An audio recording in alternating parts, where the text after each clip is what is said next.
हाँ मित्रों, आज के इस वीडियो में हम उत्तराखंड बोर्ड कक्षा 11 की हिंदी की एक अनिवार्य पुस्तक संस्कृत प्रबोधिनी से षष्ठ पाठ उत्तराखंड सुषमा का अध्ययन करेंगे। उत्तराखंड सुषमा का अर्थ होता है उत्तराखंड का सौंदर्य।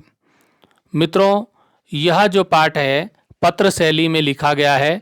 पत्र शैली में निबद्ध प्रस्तुत उत्तराखंड से सुषमा जो नाम पाठ है, यह इस पाठ में चित्तरंजन तथा रामानंद दो मित्र हैं। चित्तरंजन अपने मित्र रामानंद को संबोधित करते हुए पत्र के माध्यम से उत्तराखंड के सौंदर्य का विस्तार पूर्वक उल्लेख करता है तथा ग्रीष्म अवकाश में उसे उत्तराखंड भ्रमण के लिए आमंत्रित करता है। पत्र शैली में ये पाठ लिखा गया है। मित्रों, जैसा कि आपको मालूम ही है कि यहाँ उत्तराखंड में बद्रीनाथ, केदारनाथ, गंगोत्री, यमुनोत्री 4 धाम हैं। यहाँ भारतीयों के साथ विदेशी पर्यटक भी बड़ी संख्या में आते हैं तथा गंगा के पावन जल में स्नान करके और आश्रम मंदिरों के दर्शन कर स्वयं को धन्य महसूस करते हैं। मसूरी, नैनीताल, कौशानी और फूलों की घाटी यहाँ प्रमुख पर्यटक स्थल हैं। प्रस्तुत पाठ में इन्हीं स्थानों का वर्णन किया गया है। पत्र के माध्यम से चित्तरंजन ने अपने मित्र रामानंद को ये पत्र लिखा है। आइए इस पाठ का अध्ययन करते हैं। लिखा है पत्र शैली में सबसे पहले, प्रिय मित्र रामानंद। प्रिय मित्र नाम रामानंद मतलब प्यारे मित्र रामानंद, प्रिय मित्र रामानंद। नमो नमः। नमो नमः, नमो नमः का मतलब आप जानते हैं, नमो नमः होता है नमस्कार। जब हम किसी को नमस्कार करते हैं तो संस्कृत में वो हो जाता है नमो नमः, नमस्कार। भवान लिखितवान आसीत, आपने लिखा था, यत की, आपने लिखा था यानी कि उनके मित्र जिसको पत्र लिख रहे हैं उन्होंने लिखा होगा कभी उनको पत्र, तो उसके जवाब में लिख रहे हैं कि आपने लिखा था कि आप उत्तराखंड से विषय ज्ञातुम इच्छति, उत्तराखंड के विषय में ज्ञातुम इच्छति मतलब जानना चाहते हो। आपने लिखा था कि आप उत्तराखंड के विषय में जानना चाहते हो। तरही तो अस्मिन् पत्रे, इस पत्र में अहम मैं उत्तराखंडस्य केषुचित् विषयेषु लिखामि, उत्तराखंड के कुछ विषयों पर लिखता हूँ। देवभूमि इति नामना विख्यात अयं प्रदेशः प्रकृत्याः सुरम्यः प्रांगणम् अस्ति। देवभूमि इति नामना विख्यात यानी कि देवभूमि इस नाम से प्रसिद्ध अयम प्रदेश, यह प्रदेश कौन सा प्रदेश? उत्तराखंड प्रदेश। प्रकृत्याः सुरम्यः प्रांगणम अस्ति, प्रकृति का सुंदर प्रांगण है। सुरम्य माने सुंदर, प्रांगण है। अत्र क्वचित विकसित पुष्पाणि, यहाँ पर कहीं खिले हुए फूल। विकसित मतलब खिले हुए, पुष्पाणि मैंने फूल। कहीं यहाँ पर कहीं पर क्या है? खिले हुए फूल हैं। फलानी, फलानी मैंने फलों, फल हैं। और भार युक्ता, भार से, फलों और फूलों के भार से युक्त लदी हुई क्या है? लता पादपा, लताएं हैं। पादपा मतलब पेड़ हैं, पौधे हैं। सुंदराणी, सुंदर हैं। मनोहराणी, मन को हरने वाले हैं, मनोहर हैं। उद्यानानी, उद्यानानी होता है बगीचे। दर्शका नाम, दर्शकों के। चेतांसी होता है मनों को हरंती, हर लेते हैं। तो अब इसका अर्थ क्या हुआ कि यहाँ पर जो है कुछ क्या है, यहाँ पर कहीं कहीं खिले हुए फूलों, फलों तथा इनके भार से लदी हुई, इनके वजन से लदी हुई लताएं, पौधे तथा सुंदर मनोहर बगीचे दर्शकों के मनों को हर लेते हैं। पर्वतेषु पर्वतेषु सोपान सदृशानि। पर्वतों में जो खेत होते हैं मित्रों, हम पर्वतों पर रह रहे हैं और हम यहाँ पर देख रहे हैं कि पर्वतों पर जो ज़्यादातर खेत सीढ़ी नुमा होते हैं, यानी कि सीढ़ियों की भांति होते हैं। तो उसी को कहा है पर्वतेषु, पर्वतों पर, पर्वतों में या पर, पर्वतों पर सीढ़ियों की भांति। सोपान होता है सीढ़ियां, सदृशानी भांति सीढ़ियों की तरह। सस्य श्यामलानी फसलों से हरे भरे, क्षेत्राणी क्षेत्राणी होता है खेत, जनान होता है लोगों को आकर्षयंती आकर्षित करते हैं। कहने का मतलब क्या हुआ, पर्वतों पर सीढ़ियों की भांति फसलों से हरे भरे खेत लोगों को आकर्षित करते हैं, लोग उनको बार बार देखना चाहते हैं। अत्र ही सिंहा, व्याघ्रः, भल्लुकः, हस्ती, वराह, मृगादि पशूनां लीलया शुरम्याणि काननानि शोभन्ते। यहाँ अत्र ही, यहाँ पर ही, यहाँ निश्चय ही, यहाँ के जंगलों में क्या क्या मिलता है, कौन कौन से पशु हैं, उसका यहाँ पर वर्णन किया गया है। यहाँ पर निश्चय ही सिंह होता है शेर, व्याघ्रः बाघ, भल्लुकः भालू, हस्ती हाथी, वराह सुअर, मृग होता है हिरन। तो आदि पशुओं की जो लीला है, सुरम्य सुंदर, काननानी जो वन को शोभनते सुशोभित करते हैं। कहने का मतलब है यहाँ निश्चय ही शेर, बाघ, भालू, हाथी, सुअर, मृग आदि पशुओं की क्रीड़ा से सुंदर वन सुशोभित हो रहे हैं। और कहीं कहीं पर क्या है, क्वचिद अरण्येषु, कुछ जंगलों में सुक होता है तोता, पिक मैंने कोयल, चकोर पक्षी होता है, मयूर मोर पक्षी होता है, सारिका होता है मैना, तो सारिका मैना हो गया। मराल बोलते हैं हंस को, हंस जो पक्षी होता है उसका मराल। तो क्या हुआ, मराल आदि पक्षीणा, ये पक्षी जो बताए हैं, जो कि आपके तोता, कोयल, चकोर, मोर, मैना, हंस आदि पक्षियों के कूजन कलरवे, उनके कूजने से, उनकी आवाज से, उनके कलरव से, करना होता है कान, तृप्यंते होता है तृप्त हो जाते हैं। यानी कि जंगलों में, कुछ जंगलों में जो तोते की, कोयल की, चकोर की, मोर की, मैना की, हंस की, इन पक्षियों की जब आवाज़ सुनते हैं तो इनकी आवाज़ से कान तृप्त होते हैं। आगे क्वचिद आश्रम मठ मंदिरेषु, कुछ मतलब कहीं आश्रम मठ मंदिरों में घंटे बजते हैं, घंटियां बजती हैं, घंटा ताल मृदंग आदि नाम, घंटा ताल मृदंग आदि जो वाद्य यंत्र बजते हैं उनकी ध्वनि से, वाद्या नाम ध्वनि, उन वाद्यों की ध्वनि से प्रातः और शाम को देव भक्ता नाम ध्यानम आकर्षति, ये आवाज जो है देव भक्तों के ध्यान को आकर्षित करती है।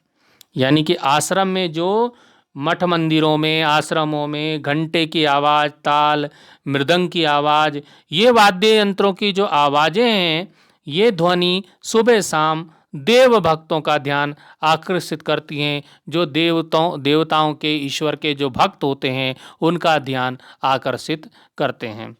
क्वचित मतलब कहीं, गंगा यमुना सरस्वती अलकनंदा मंदाकिन्या नद्या स्वकीयेन पावन जलेन पथिकानां श्रांतिम अपाकुर्वन्ति क्षेत्राणि च सिंचन्ति।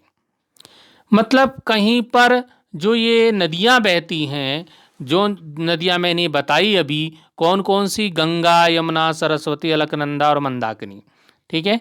कहीं गंगा यमुना सरस्वती अलकनंदा मंदाकिनी आदि नदियां अपने स्वकीय मतलब अपने पावन जलेन, अपने पावन पवित्र जल से, पथि का नाम होता है यात्रियों की, श्रांति होता है थकावट को, अपाकुर्वन्ति दूर कर देती हैं, उनकी थकावट दूर कर देती हैं। क्षेत्राणि च सिंचन्ति और खेतों की सिंचाई भी करती हैं, खेतों को सींचती भी हैं। क्वचित कहीं पर अनेके द्रुमा, कहीं पर अनेक द्रुम है, द्रुम होता है वृक्ष, विविधा वनस्पतयः और विविध प्रकार की वनस्पतियां, जनानाम रोगान निवारयन्ति लोगों के रोगों का निवारण करती हैं। कहीं पर उत्तराखंड में कहीं कहीं पर बहुत सारी क्या है, अनेक वृक्ष हैं, विविध प्रकार की वनस्पतियां हैं, जिनसे लोगों के रोगों का निवारण होता है, उनकी बीमारियां ठीक हो जाती हैं। अत्र च और यहाँ शोभन्ते सुशोभित होता है, हो रहा है, पर्वतराज हिमालय, यहाँ पर पर्वतराज हिमालय, हिमालय पर्वत सुशोभित होता है, सुंदर दिखाई देता है। महर्षि वेद व्यासस्य पुराण रचना स्थली, महर्षि वेद व्यास की पुराण रचना स्थली, यानी कि महर्षि वेद व्यास ने जो पुराणों की रचना की थी वो यहीं पर की थी। तो महर्षि वेद व्यास की पुराण रचना स्थली और विभिन्न कवीनाम, अनेक कवियों की कविता स्थली, च अस्ति अयम प्रदेशा, है यह प्रदेश। महर्षि वेद व्यास की क्या है, पुराण उन्होंने यहाँ पर रचना की थी, तो उनकी तो पुराण रचना स्थली हो गई, और अनेक कवियों की कविता स्थली जो है यह प्रदेश है। अनेके साम क्रांतिकारी नाम, अनेक क्रांतिकारी वीराणाम, वीरों की जन्म स्थली उत्तराखंडम वर्तते, अनेक क्रांतिकारी वीरों की जन्म स्थली उत्तराखंड है। आगे वो अपने मित्र को बताता है, रामानंद को क्या बताता है कि अत्र बद्रीनाथ, यहां पर बद्रीनाथ, बद्रीनाथ, केदारनाथ, केदारनाथ, गंगोत्री, यमुनोत्री च चत्वारि धामानि, चार जो धाम हैं, धार्मिक जनानाम श्रद्धा केंद्राणि वर्तन्ते, वो धार्मिक लोगों के श्रद्धा के केंद्र हैं। यहाँ उत्तराखंड में क्या बता रहे, चित्तरंजन अपने मित्र रामानंद को अपने लिखे गए पत्र में उत्तराखंड के प्रमुख स्थलों का के बारे में बता रहा है। क्या बता रहा है कि यहाँ बद्रीनाथ, केदारनाथ, गंगोत्री, यमुनोत्री, चार धाम धार्मिक लोगों के श्रद्धा के केंद्र हैं। अनेके धर्म परायणे, अनेक जो धर्म में लगे हुए लोग हैं, धर्म परायणे मतलब धर्म में लगे हुए लोग, धर्म कार्य में लगे हुए लोग, जने, जने होता है लोग, निर्मिता धर्मशाला, और लोगों के द्वारा बनाई गई धर्मशालाएं, नूतना निर्मिता राजमार्गा, और नए निर्मित राजमार्ग जो हैं, तीर्थ यात्राम सुखदाम निर्मांती, तीर्थ यात्रा को सुखद बनाते हैं। तो क्या हुआ, इसका मतलब ये हुआ कि धर्म के कार्य में लगे हुए अनेक लोग, लोगों द्वारा बनाई गई धर्मशालाएं और नए बने हुए राजमार्ग तीर्थ यात्रा को सुखद बनाते हैं।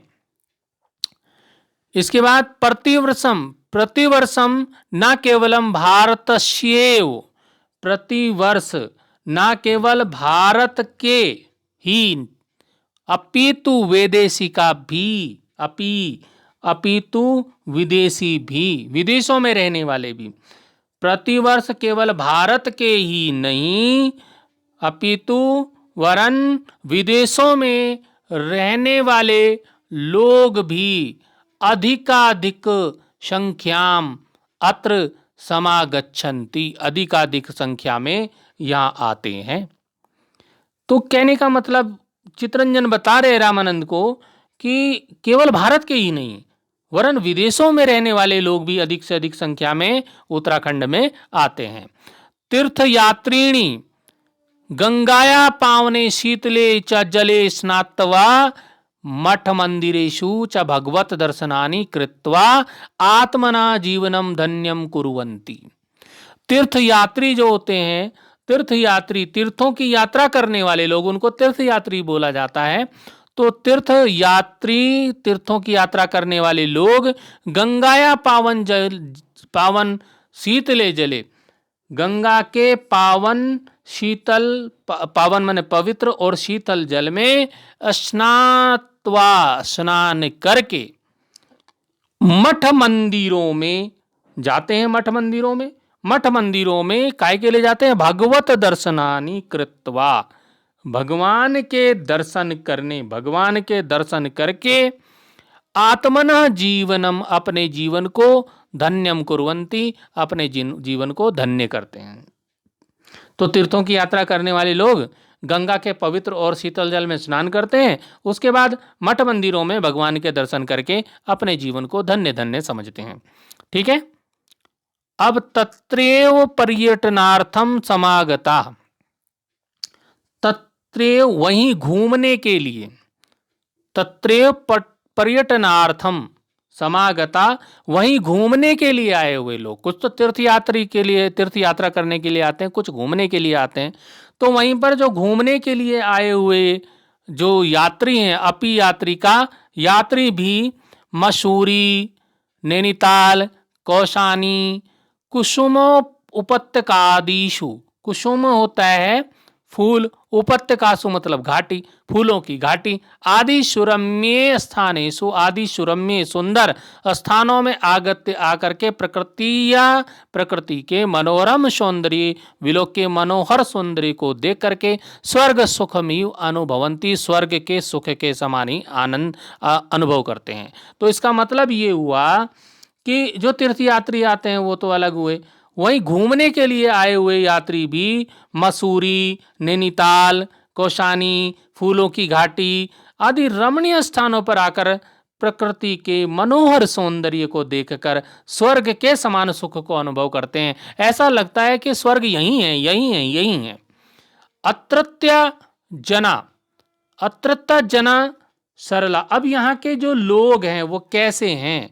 चितरंजन अपने मित्र को लिखे हुए पत्र में बता रहे हैं, उत्तराखंड के सौंदर्य के बारे में बताया, जनजीवन के साथ वर्णन किया, और अब वो बता रहे हैं कि यहाँ के लोग कैसे होते हैं। अत्रत्य जन सरला, यहाँ के लोग सरल मतलब सीधे होते हैं, परिश्रमशीला मेहनती होते हैं, परिश्रमी होते हैं, बुद्धिमंता च भवंती और बुद्धिमान होते हैं। उत्तराखंड के लोग सीधे, सरल, मेहनती और बुद्धिमान होते हैं। सांप्रतम अपि, आजकल इस समय भी, सांप्रतम होता है इस समय, वर्तमान समय में, सांप्रतम अपि इस समय भी, एतादृशानि ऐसे स्थानानि ऐसे स्थान प्रदेशों में, पर्वतीय प्रदेशों में दृष्टुम शक्यन्ते देखे जा सकते हैं। इस समय भी ऐसे स्थान पर्वतीय प्रदेशों में देखे जा सकते हैं। कैसे स्थान देखे जा सकते हैं? यत्र जना, जहां लोग, गृहेषु तालकम, तालकम माने ताला, घरों में ताला भी नहीं, स्थापयन्ति, ताला भी नहीं लगाते हैं।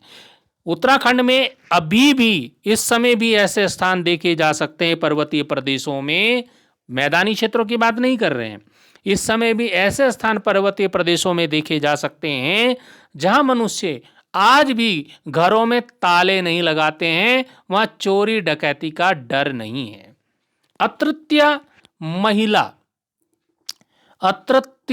महिला अपि अतिव श्रमशीला भवंती, यहाँ की जो महिलाएं हैं, औरतें हैं, अपि भी अतिव श्रमशीला मतलब बहुत ज्यादा परिश्रमशील होती हैं।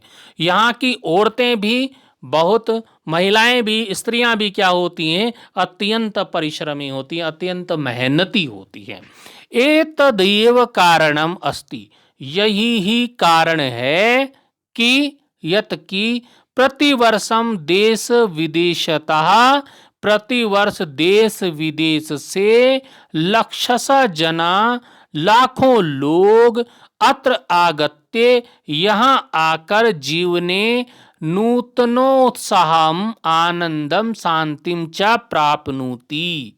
यही कारण है कि हर वर्ष देश विदेश से लाखों लोग यहाँ आकर के जीवन में नूतनोत्साहम, नई उमंग, उत्साह, आनंदम, आनंद और शांति प्राप्त करते हैं। प्राप्नुवंती मतलब प्राप्त करते हैं, शांति प्राप्त करते हैं।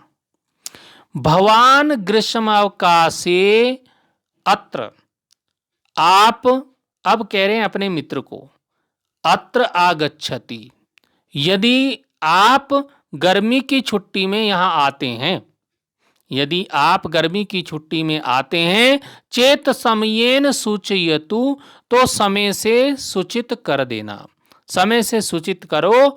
येन वयम यथा योग्यम व्यवस्थाम कुर्याम, जिससे हम यथा योग्य व्यवस्था करें। भवता सानिध्यम अस्माकम, आपके सानिध्य में, आपका साथ, अस्माकम हमारे लिए, कृत्यपि आनंदम प्रदम भविष्यति, हमारे लिए आनंद देने वाला होगा। यदि आप गर्मी की छुट्टी में यहाँ आते हैं तो हमें समय से सूचित कर दीजिएगा, जिससे हम यथा योग्य व्यवस्था कर सकें और आपका साथ हमारे लिए भी आनंद देने वाला होगा। अब आता है लिखने वाला, लिखा किसने ये पत्र, तो भवदीय मित्रम, आपका मित्र चित्तरंजन, चित्तरंजन, कक्षा 11, राजकीय उच्चतर माध्यमिक विद्यालय अल्मोड़ा उत्तराखंडम। तो विद्यालय कहाँ है, अल्मोड़ा में है। अल्मोड़ा से इन्होंने ये पत्र अपने मित्र रामानंद को लिखा है। तो इस प्रकार आप समझ गए होंगे, ये उत्तराखंड, सुषमा जो उत्तराखंड का सौंदर्य, उत्तराखंड की सुंदरता, ये जो पाठ है ये एक पत्र शैली में लिखा गया है। और ये कक्षा 11 हिंदी की, उत्तराखंड बोर्ड की जो हिंदी की एक अनिवार्य पुस्तक है संस्कृत प्रबोधिनी, उससे ये लिया गया है। तो मित्रों, इस पाठ को पढ़िएगा, अच्छी तरह से समझिएगा। प्रश्न उत्तर के लिए फिर अगले वीडियो में मिलेंगे। अभी के लिए धन्यवाद।